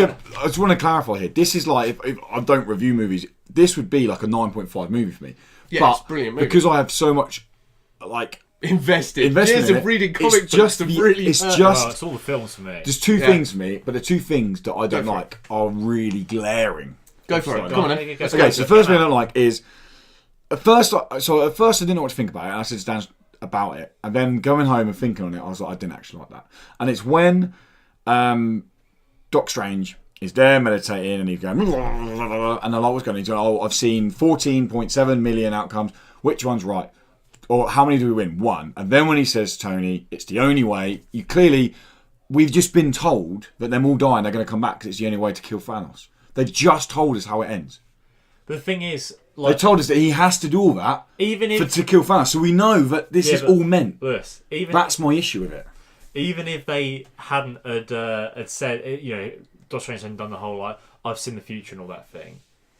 Obviously, they're still going to undo it because Black Panther just did amazingly well. They're not So gonna kill him this straight away. might Spider-Man's booked for another film. Completely. Guardians are booked for another film. completely. I agree. So that's my issue. This is my issue with the ending. Right. Is do the ending they've done, but kill off lesser characters that make us question if it's going to be reversed. They've done too many characters that, as soon as Black Panther, because at first I was like, okay, Bucky, he could go, this might not get reversed. But as soon as Black Panther went, I was like, they're not giving one movie and gone. That ruined it for me because I was like, you've instantly just told me that there's another Spider-Man movie already coming. This is going to be reversed. Yeah, but I don't think the ending is about them dying. It's about Thanos winning. No. Yes. But I didn't see. I see it as there's now no emotional. If they just killed off two characters that, even if they brought them back They later did on, kill off 2 characters, by the way. yeah. Loki and Gamora They are did. both dead. Loki's not going to die. He'll come back in a Loki's second. absolutely dead. Gamora's the one I'm not sure about. Gamora is dead. Gamora's dead. I'm Loki's dead as fuck. Pretty He's sure. absolutely dead. I've you read kidding so me? many comics where Loki is dead. But this is the film. This He's is the not god of comics. tricksters, mate. He's I know. like- And he's died like 4 times in the films, but Yeah, this is this a real is it. death. Yeah, maybe. I'm not That convinced. was no trick. You can I'm tell not when it's a convinced. trick. And that, but anyway, like without banging on about that, scene too much. I wanted going into the next one a kind of emotional drive to get Thanos, and now I'm just like, I'm looking forward to the film because I know it'll But be then good, again, but I'm not you've fussed got to about. remember that you're looking at it from the point of view of someone who's read a lot of the comics. You know the tricks of the trade because you're 32 years old, mate. You've watched a lot of movies. and- now, if you remember, these movies aren't actually aimed at you. No, I know, yeah. They're aimed at 12-year-olds who've only seen the series. Or Well, not 12, 21-year-olds. sorry. They'll be 16 now because of when they'd be 16 to 18-year-olds. They don't know these backstories. Yeah, no, I agree. They don't know the little twist behind it. But So just- they will have seen these people explode into dust and think, shit, they're dead. They won't have picked up on think that they bit. wouldn't. Just like you didn't pick up on Until- the bit that Spider-Man said at the first part that he was from the future. No, I didn't pick up on that. Which I did first time watching as well, and I thought, saw I get this. a press photo, a set photo yesterday, and it was Captain America in his Avengers uniform, Avengers hair and everything, standing next to Ant-Man. Yeah. And it's from the set of Infinity War, but they filmed it at the same time, so Yeah. there's definitely going to be some time travel shenanigans in the next Oh, film. From the Avengers. And of course there is, and there has to be, Yeah. because But there's of how only one Doctor way. Strange has played There's this. only one way they ever beat Thanos. Thanos is only ever beaten one way. Was that basically by himself? No, I don't know if people want me to say it, how he's It's a beaten. spoiler cast. Just do it. So he's always beaten by someone, or they always take the gauntlet off him. Someone wields the gauntlet. They rewind time to a point where he can't get the gauntlet. Way back before, so he can't even get it. That's how he's always beaten. Yeah. The question is, who's going to wield the gauntlet? Because there's only one human that can wield the gauntlet, or has wielded it in the comics, and that's Steve Rogers. He's the only person who's ever got it. Iron Man can wield it when he's in his suit. Spider-Man wielded it, but when Spider-Man wielded it, he died. And he was out of the comics. He didn't have a comic for about 5 years come out. So, or he did, but it wasn't Peter Parker. That's Superior Spider-Man. Yeah. Yeah. So, like, I don't know. I think I have read too much of the you're comics. spending too long thinking about the comics and going, this is what Far the comics too is, long. and this is These not what are it is. comics. Because also they've shown No, I that agree. Star-Lord can hold the Infinity Stones. They've Yeah. already said that, so they could have him do it. But honestly, we all know who's going to do it because they showed it as the teaser at the end with. Yeah. I've forgotten his name. Nick Fury. Nick dying as he Agent called Carter. Captain Marvel. See, I don't Captain think- Marvel is going to I don't be think our Captain linchpin Marvel will in do this. it. I think She will. Iron Man will do it, and it will kill him, and that will be I- end of Iron Man, start of Captain Marvel. I'd love for Iron Man to You do see, it. that's possible. Yeah, That's what I see. But I that'd be the think best. he's going to do it, die, not achieve it fully. We're all going to be like, oh my god, he's going to go out with the heroes thing. Do you know but what I'd it'll love be to see? Captain Do Marvel you know what I'd actually finishes honestly it. love to see? What's that? Thanos win. Well, he Well, has. they- No, We just saw that. end of part 2. Yeah, but okay. I want to see That- Thanos win. Yeah, but that's ridiculous. I know it doesn't happen. Yeah, but it's also ridiculous. You Pe- don't write a people- movie like that. People always say, Not a I Marvel want, movie like I want that. a dark ending, I want all this stuff. And you But don't. If you got people that, you'd be don't really pissed want off. I that. want them reset the That's thing. not resetting, that's ending. That's That's, ending. definitive end. But that's what they do in comics, and then But- they go, "Here's a whole new season." After this, Yeah, no, Lewis, they won't have this that. is the reset. This is the 'Cause reset. Yeah. People are going to die. And after this, Spider-Man's or Captain Marvel will be the face So of the I- MCU. yeah. Iron Man will Going be gone. into- Captain America will be gone. Going into it, Go on. I would have completely agreed with you. People are going to die. I now question they'll kill one main character. That'll be it. Next No, film. this is Next no. film. No, They- we're gonna lose. Most of the core Avengers are going to go, I Yeah. think. I don't think. I think they will walk away. I think Steve Rogers will walk away. He done what he done in the comics when he walked away and retired and said, "I don't want to do it anymore," and he go off the face of the earth. I don't think they'll kill him. I think they will. I think Iron Man's the only one that will die next film. There'll be a couple of like side characters that will like shield personnel that die, but I think Iron Man's the only one that will die. Captain will die. I think we're going to see Cap die. I think we're going to see Iron Man die. And I think that's probably about it, unless we see Hawkeye die as Captain Marvel will become the leader of the Avengers. Oh, there's Yeah. no denying yeah, that. she's the new No Cap. denying. But Yeah. she's effectively Superman of the Marvel. She's know. like well. untouchable. But yet again, you're running towards the comics again. Well, it's only because You're right. Ignore it. I don't want to hear it. I don't want to Don't hear say comics. comics. I'm just saying because I can't refer 'Cause to you've got Captain it- Marvel in the well, then film. don't There's not refer Captain to Marvel in the film. Yes, there are. Well, yes, you can she's hypothesize mentioned, about what she's going to be. but you can't. Yes, But she has to be based off source material, which is the comics. Well, but you can't say she's going use to that be in the it. comics. Because if we were going to use the comics to talk about the movie, then you can't. Hmm. Because none of the characters have Okay. progressed in the ways the A question I comics have. So my biggest concern for next film. Yeah. Like I said, I want to stress again. I fucking love the film. Yeah, I yeah, just- yeah. My biggest concern in the next film Mm. is how the fuck do you bring an unstoppable character like Carol Danvers, Captain Marvel, in, yeah. and then go, why the fuck wasn't she there from the beginning to help? Because I think this is what Captain Marvel's the film is going to explain. Yeah. It's going to show where she is and why she hasn't been into help. What else has she been doing to make that's She's that in space. important? She's in But space. what's that important? Something, obviously. But that's And that's what I what mean. they'll get into. Skrull. They're going to have this whole Yeah. thing in Captain Marvel. Okay. About her. There is so much it can be, I've had a but que- you've also got to take into account that what they have with it is they also have Doctor Strange in there. Doctor Strange is infinitesimally Master powerful. of the Mystic Arts, motherfucker. He controls was so good at the reality. He film. controls everything. Before we this go is into why the he actual- could move into. Hang on. Let me fucking finish, man. Every fucking time. Shut your mouth, listen, once someone's finished, then introduce your idea. That's how conversations work, right? They've already shown that they can bring in ultimately overly powered characters and have them controlled. And that's what they're going to do with her. There's going to be a reason she isn't there. Yeah. And I will put money on that it's going to be the Shield. It's going to be something to do with Shield. No. You can't criticise Venom's that not in the same universe. You can't say that's a problem until we've seen No, on this is a problem. That's a concern. Okay. See, my concern isn't to do with how they deal with her in there. It's how they're going to cope with portraying Thanos in a way that we'd want him to be destroyed. Because actually, with what he did, he was so good, like you were talking about, at being this emotional, connective character, and talking about the fact that actually we are a plague, we're a disease, we are destroying resources that can't be renewed. Him getting rid of half of them will actually save so many people and make a better world. Is it worth it? He's killed trillions. Yeah, Well, obviously, maybe you're Thanos, but the thing is, I think they've already accomplished that because as someone who's obviously very involved in Spider-Man specifically, and I think that is obviously the most popular Marvel character there is Spider-Man. You have to agree with that, surely. Yeah, Spider-Man he's the face of Marvel. Not the MCU. Face of Marvel.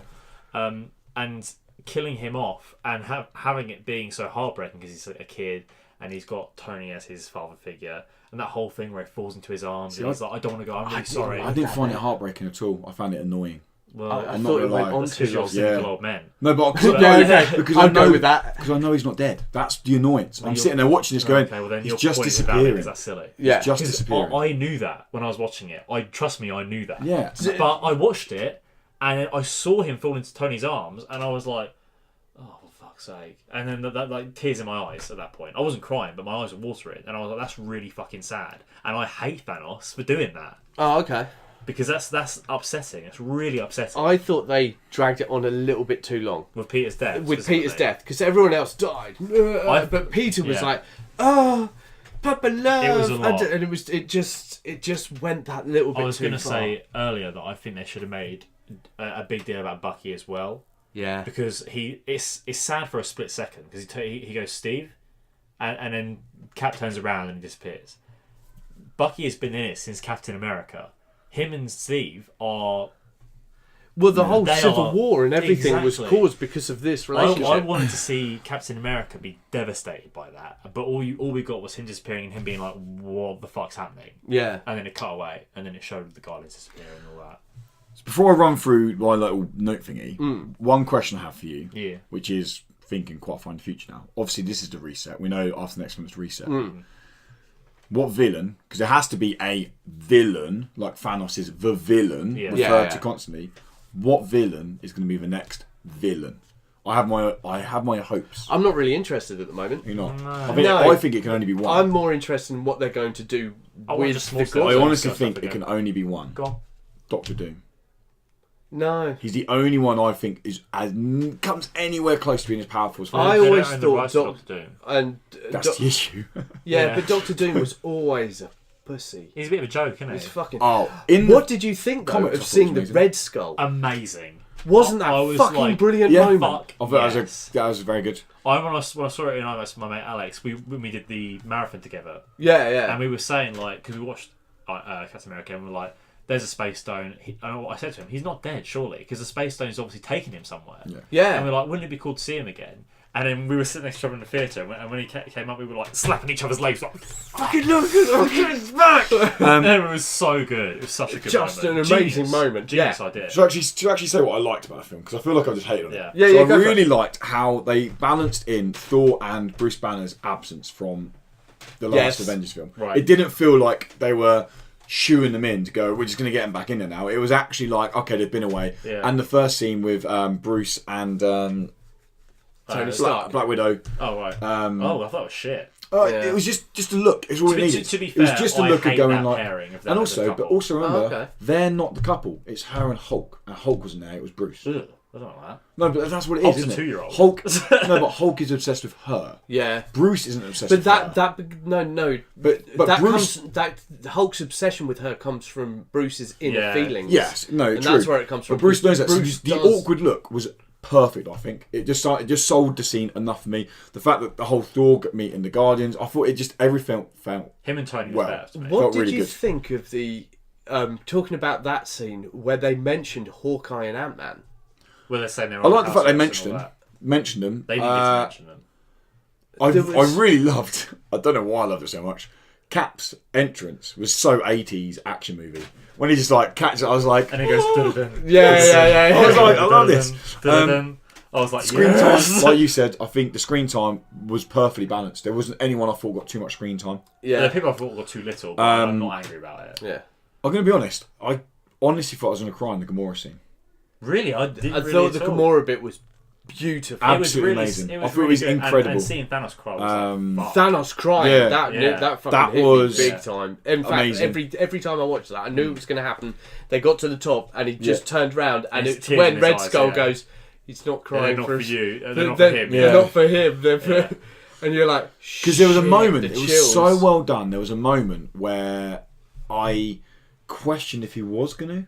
I was like, is Yeah. he going to do? Then I thought, is she going to push here? I was like, I doubt it. Because if it was bad, it would have been like, oh, he's going to just throw off there. I didn't even see it coming. I didn't see it coming. To be honest, there was something that was great about the film all throughout, is that every time he was after a stone, every single time when I first saw it, I was like, well, he's not going to get this one.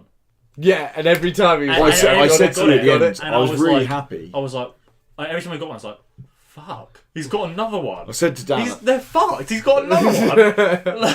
I was so happy they didn't do the Deathly Hallows treatment, where they didn't drag out finding yes. stones and then rush a battle into the end. Yeah, It is a case of, we now know where it stands. We now know the next one is going to be the most cliche comic book superhero film ever, because it is good v bad in an epic battle. That's all it is. And that's all I want, really. That's what I want from the climax of this. It was so good, wasn't it? I remember when... I thought the big concern, sorry, quickly last okay. thing, was, you know, the big fight we had? You were concerned about the Lord of the Rings style. Oh That's god, brilliant, yeah, yeah. the I thought one it in was- the trailers that was just so I thought it was shit. really well balanced, where they went from fight scenes to They individual stuck to the fights, characters and I fight thought it was scenes great. to individual fights, to fight scene to individual fight. I thought Yeah. that. The big bit yeah. that worked for me in that was the fact that it wasn't just an overall fight scene, then we saw Cap and someone do something. It was that during that fight, where they're like, oh, this is the Lord of the Rings bit, and I was like, twinging. They actually cut to Thor getting the new hammer. See, they Thor- went completely away from a massive Dead battle opposite, yeah. that in To a most movies they would small stick character to. thing, yeah. To a small Stormbreaker is single my character. favourite weapon ever in the comics. I like he it in gets this it. film, but I think it seems a bit clumsy compared to the hammer. Yeah. He doesn't. But, So it it's doesn't. cool, It's not normally but made it's- by Groot. It's Groot's arm. Yeah, That's I know. made on the film. Yeah. I But thought it, was, but he gets it in. I was telling you what, he gets it in Unworthy 4 when he's banished from Asgard. yeah. He gets it in Unworthy 4 because it basically makes him more powerful. He has to go through his whole trial of the gods, and he gets the Stormbreaker at the end of Unworthy 4 in the comics, and it's just fucking like dynamite. you- And he actually it ends up turning back into Mjolnir. Oh, does it? Yeah, he threw his. Did like, you notice his full outfit was back? Yes. Like even the arms. finally Which finally gave him justice, because he's never been the God of Thunder. He's been Thor who Well, I can mean, throw a hammer. Ragnarok was sort of about that. Ragnarok. So he kind of done it a bit. Ragnarok brought him back to being Yeah. Thor as we wanted Thor to be. Yeah. And then this movie went, yes, Yeah. we've still got Thor. I hate Instead talking. of, My favourite, one of my favourite Thor lines was in this film. go on. Notice you've copied my beard. Yes, I just thought that was really good. I hate talking in cinema, and I hate it when people Same, talk yeah, in cinema. I don't do But He when did while we sat and watched. but when Really? Yeah. Thor come down and just fucked everyone, I was like, yes, yes. I was like, There was he's here finally. So 3 good. movies, 4 movies. Yeah, there were a couple of points in the movie he was saying, luckily I'd seen it before, so he wasn't. He was saying, is he about to get this act? Is this I was about like- to happen? I was like, he's gonna get the It's like- axe, it's isn't he? And he was it's like, yeah. I was like, calm down, Lewis, calm down. It's So gonna be good. alright. The humour in this film is really good. The- It didn't really fall flat like in some old films. Sometimes it Yeah. got a bit flat. Whenever there was a joke, generally I laughed. my favourite Yes, scene. yeah. One of my favourite scenes out of the whole thing, and I was literally in tears, Yeah. like trying not to laugh out loud. Well, as I said to you, like when I'm trying to get Star some Lord of is like copying Oh, his yeah, voice. yeah. He's like, Yeah. "You're not voice leaving this is ship." lower. He's You're like, like, "You're "You're deepen making your voice deeper?" This is my And then voice. he's like, no, this is my It's voice. like his muscles are like carbon Stop touching his muscle. Yeah. That whole scene is great. This is. Yeah. He's like, That's who's this one of the dude? things It's not a dude. They This is a man.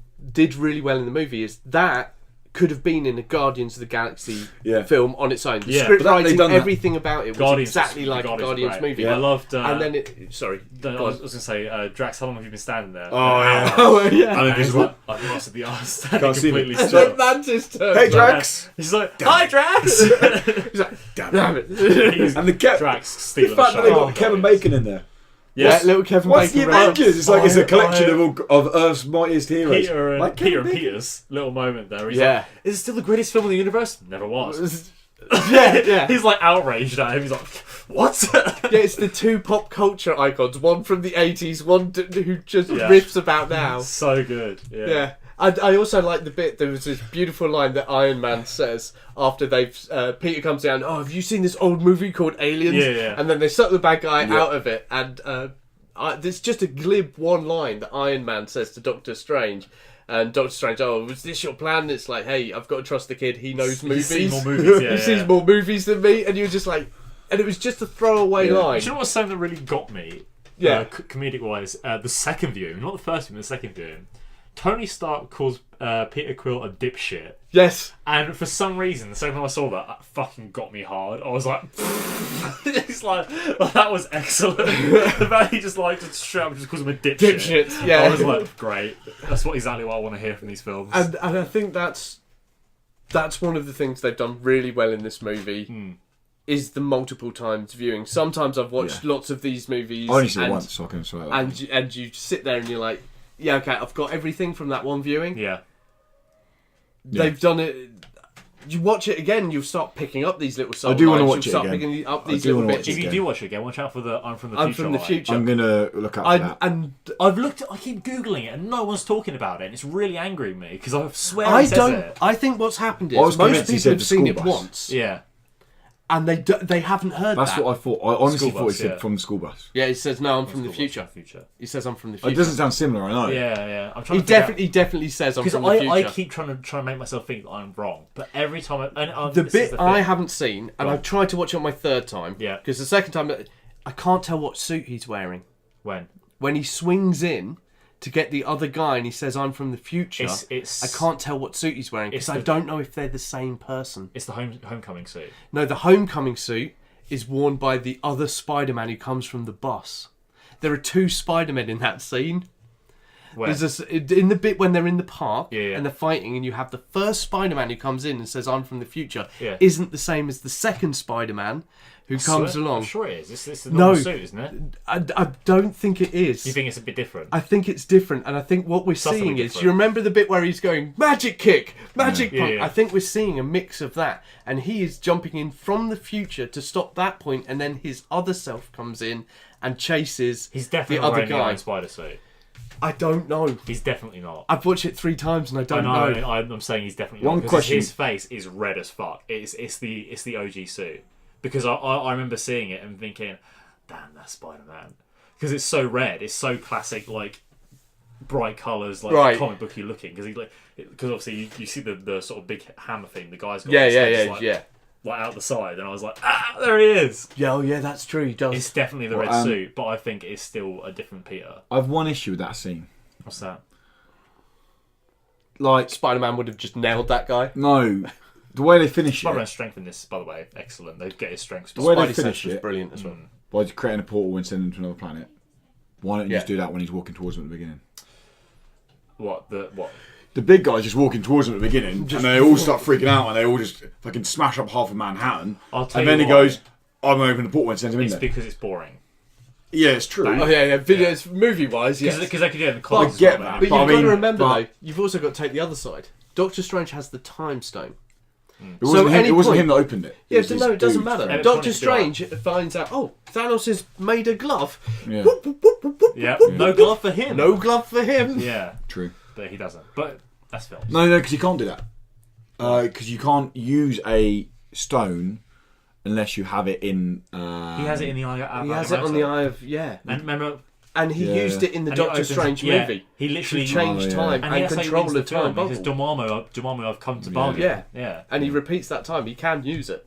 True. And he can use it for what he He wants. can manipulate it But- fully. this is why Doctor Strange was always and has always been one of the most powerful MCU characters. Huge, yeah. Because he knows what's going to happen. He knows how it ends. So he good sat in this there film. and he's sort of, He's very good. The combat. There's a scene where him and Thanos are sort of one-on-one, magicking each other. Yeah. You're and a it's power wizard. amazing. the part where he separates out and then lassos on him. to the different ones, Yeah. and you're just like, yeah, he's Lasso of thinking truth. that one step It's ahead of anyone so- else. And that whole line where he's like, Oh, and where is it brought you in? He's like, to the master of the mystic art. So I was like, hell yeah, it has. Let's kick some ass. Another bit, talking about bits that really had me emotionally going. You know the bit when they're busy pulling the glove off Thanos? Yeah. And Peter Quill finds out that That Gamora's Gamora's dead. dead. Yeah. There's a bit in that when he gets really sort of, you fucking... You see and the you're like, switch in his head, yeah. But not just how Peter Quill's going. You can see it in Thanos as well. Yeah. There's I like- that hurt in him. See, I've killed my daughter. I like the one I Tony in love. that scene. Because obviously Tony is like sort of listening to everything, trying to pull Yeah, it off, yeah. and he sort of clocks that Peter's going to lose it. Yeah. and he's hot-headed. immediately he's like, "You've got to stay together." He lets go of the glove, and he's like, "You cannot do this." Yeah. and then he just starts unloading on Thanos, Yeah. which is a bit of it makes Star-Lord seem kind of like a bit of a dickhead. Yeah, but Star-Lord's allowed to be. It makes him He's seem always human. been, I guess, He's yeah. been And a he's human human. god. He's always been a hot-headed human. Yeah. Yeah, it's that is probably not. Again, I love the film completely, but that is probably one of the weak points is that he can lose it that easy when they literally this close to the Also, like little things like Thor always calling Rocket Rabbit. Rabbit. Yeah, Rabbit. Yeah. every time. Yeah, The bit that when we watched it again, it's the bit when they sit in the shuttles and he's like, "Goodbye, morons." I can see you.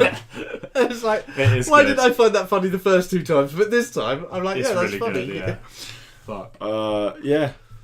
It's Why is no one talking about the Spider-Man from the future? it's a great film. Like I said, it is a great film, and I'll go watch it again next week. Make sure. I'm being I'll see it again. Yeah, cool. I'm being As long as over it's a Cineworld, I've got I'm my being card, over so- Yeah, cynical. that's right. I've got the card, so Yeah, I'm being over Just let me cynical, know. and I'm just I suppose I'm concerned that the ending is one that I've seen in a comic spread, and the ending of that. It's Infinity Gauntlet is the comic thing, which is 92, 93? I think. Yeah. The ending of that one isn't my favourite ending of... I've only actually read 3 times where Thanos is destroyed. He's actually... The end of that one is when Adam Warlock kills him, who's not even in the MCU. Well, his remember that. motivations are completely different in the comic. Yeah, and the but the ending, which could effectively be performed by anyone, and I won't go into the nitty gritty of it, is not the best. I don't think. I'm pretty sure the Russo brothers. I'm confident. that's what you've got to sit I'm on. confident the Russo brothers have the creativity and have proven a track record over the last kind of couple of films they've done that they won't do that. And I honestly, I really hope, although there's only effectively a certain way it can go, I hope they are creative enough that they do something that we've never seen in the comics. I think also That's what I you've want. got to put faith in it's Feige. What's his first name again? Kevin Feige. Kevin Feige has had a plan for this whole 10 years. You know, this has been an insane vision he's had. Yeah, he's done for really these good whole job. 10 years. That I think he's a comic book fan, and I think he probably has definitely. the same sort of feeling of you of like, I love these comics, but these bits never quite worked. Yeah. So he's gone through and he's changed them all. He knows what he's doing. And he's proven that. And I think Thor is evidence of that. I think the first 2 Thor movies were shit. I like the first one. I didn't like either I like the of them. first one. I thought they I did were like the poor second one. I portrayals of thought the Thor. second one dog was shit. so And I think boring. they then took Ragnarok and went, actually, they didn't work because that's not where we want Thor to be. Yeah.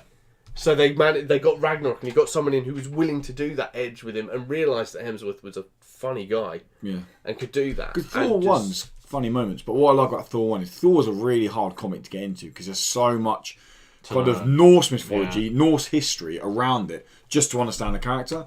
What I like about Thor, the original movie, is it stripped all that away and it first just one's went, really good. he's a human, And- this is how he becomes a god. Even if you look at it at how it's shot, watched it in the marathon, we were just thinking like, wow, this film's like gorgeous. Like just to watch. It's like, honestly, you think it isn't. The but moment when he watch it becomes again. Earth's protector. Anything on Asgard. fucking love I that. hated the When he gets Western killed. aesthetic they were doing. The whole thing was supposed to be a Western. I just- They I- did the what, the small whole town time. with the Small town. highway. Yeah. I'm talking They the did actual your Norse meet stuff. in the middle. But and when he it was- gets killed by the destroyer, Yeah. but when he gets killed and he comes to protect Yeah. the And Earth. then Mjolnir comes back and then, he gets his... and That's then, a Thor moment. 2 was just a Hellboy Oh, rip-off. It so was they bad. wanted to be Guillermo del Toro. They So were like, bad. and Boring, it just that film. didn't work. So boring. Yeah. That's not one and of I just MCU's think finest that's where moments. you've got to put the trust. You've got to put your trust in Feige. You've got to put your trust in the Russos to know that actually these are the bits that work. Russo's have These won are me the bits back done. with this film. Yeah. 'Cause I was annoyed after Civil War. I was like, maybe they I like can't- Civil War. I thought they There's can't do one it. thing I didn't like about Civil okay. War Yeah. was the fact that they didn't kill off Cap or But Iron Man. yeah. and now I'm happy they didn't because they worked so well in Infinity War. But And that's one of the things I hate. do you know about how- it. I think do you know I how think you original could have Civil War killed ends? Cap. I think you could have Peter killed Cap. gives his identity out, and then Cap gets killed. does he? Oh. I think you could have killed Cap and still had a really good Infinity War. Captain Marvel. Sure. And I think Yeah. it would have been more impactful because they'd already killed a major one, and Yeah. you'd be there going, "Hang on, I Well, he- kind of don't think I liked your comment. they all went gone." And he was like, he's Chris Evans been like, I want to get out of this. I don't Yeah. want to do it anymore. So I want to kill go. him. And then they don't. He's one of the only ones that they don't banish They off. don't Yeah. kill at the end. you see Monarch's I was tweet to me? expecting him. No. Did you see it? Which the, one? The picture. Oh yeah, I did. Yeah, with like me fading off into the. fading. Oh Yeah, yes, yeah, yeah. He was like, "Have you seen the film yet?" And I saw that. I was like, "That's very good, very good, Brian." But yeah, I think we've got to put a lot of trust in that. I think it's a really good movie. I think we're in for a brilliant second half. Oh, I know that. and I think it's a classic. This is Star Wars. This is Return of the Jedi. I hope so. I just Is hope. that Empire? Sorry, it's Empire. It's definitely Empire. The Oh, next one's it's- Return of the Jedi. yeah. Hopefully Yeah, better. that's what I thought you meant. Yeah. The next one. Yeah. But So it's- Empire it's- is what we've got here. This Say- is definitely going to be, I think, the Empire of the MCU. Yeah. I just People are hope- going to cite this as the best Marvel film. yeah, this is the And moment it it all literally changed. ends at the same. It's literally Same Empire. place. Yeah. Yeah. Empire ends. You've and got it's like, people injured. everyone's You've got fucked. yeah. I They're hope like, it well, is. we lost all this at the end of Empire. They're like, right, well, we've lost. Cool. Yeah. I guess let's just keep trying. Empire minus the 30-year break. Yeah, I guess. Wait, hang on. The fate between Empire and Return of the Jedi. Oh, A year. yeah. Yeah, Two, yeah. 2 years? Yeah, it's two. Yeah. But yeah, we're saying the next one's Return of Jedi.